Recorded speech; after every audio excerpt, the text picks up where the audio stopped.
Today guys, I'm going to be showing you guys how to disable the noise in the background.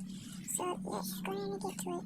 So the first thing you want to do, you see this menu right here, see this menu, you can click the plus sign and all that, but what you guys want to do is, you can see edit, you can edit your videos.